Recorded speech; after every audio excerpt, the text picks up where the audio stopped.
If you really want to be fluent in English, subscribe us. Hi, my name is Emily. I live in a small town in the United States. When I was a little girl, I always dreamed of being a mother one day.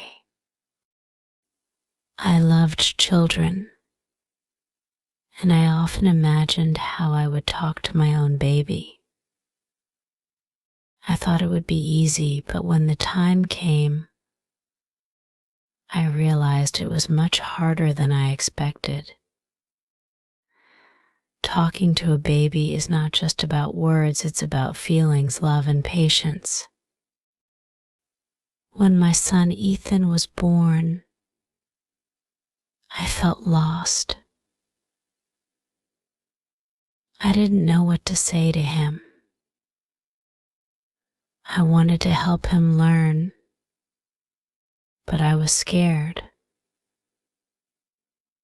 I thought, what if I say the wrong thing? But then I remembered something my mother told me. She said, "Emily, it's not about the words you use. It's about how you make the baby feel." Those words stuck with me. I started talking to Ethan every day, even though he couldn't talk back. I would hold him close and tell him about my day. I'd say things like, "Today, Mommy went to the store and bought you some new toys," or "Look at the sky, Ethan. It's so blue and beautiful." In those quiet moments, I felt a connection with him. Even though he didn't understand my words, I knew he could feel my love. Babies can feel your emotions, even if they don't know what the words mean. That's one of the most important lessons I've learned. I remember one day when Ethan was crying. He wouldn't stop, no matter what I did. I was so tired and frustrated, I wanted to cry with him. But then I took a deep breath, held him close, and started singing softly. I didn't know any fancy songs, so I just sang a little tune about how much I loved him. Slowly, his cries softened, and he fell asleep in my arms. That day, I learned that talking to a baby isn't just about teaching them words, it's about calming their little hearts.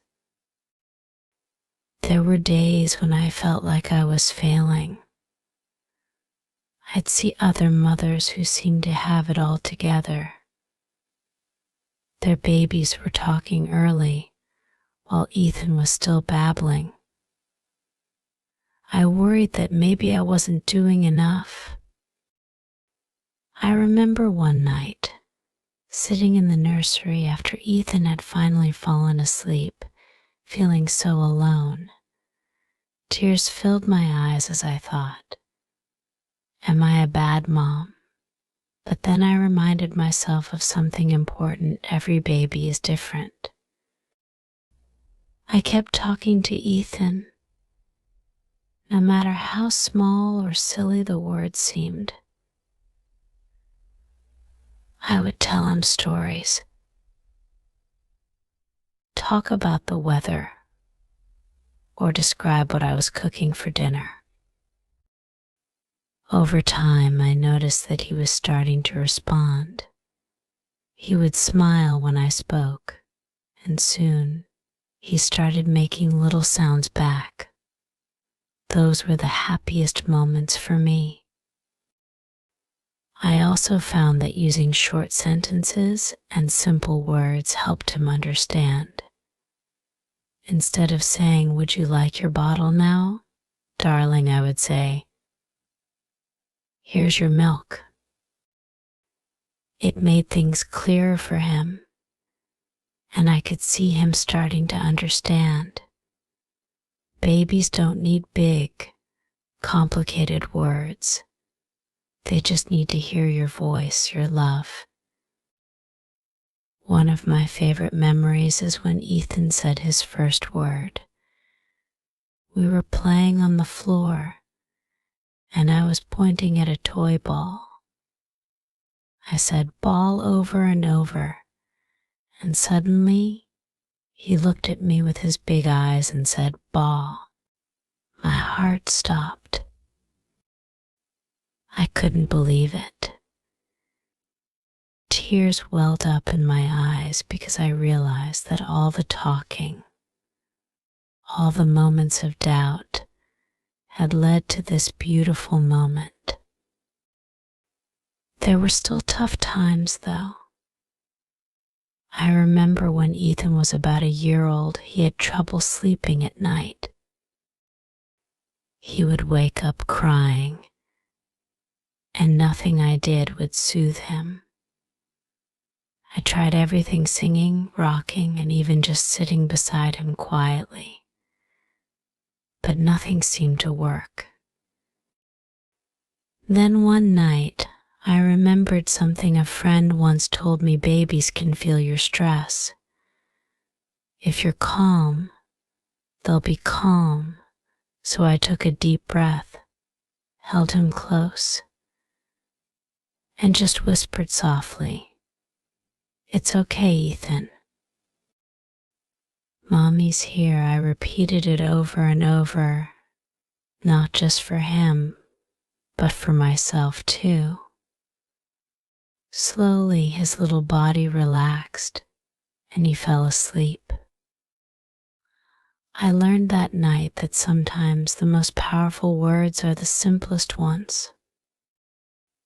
One thing I've also learned is that it's important to narrate your day to your baby.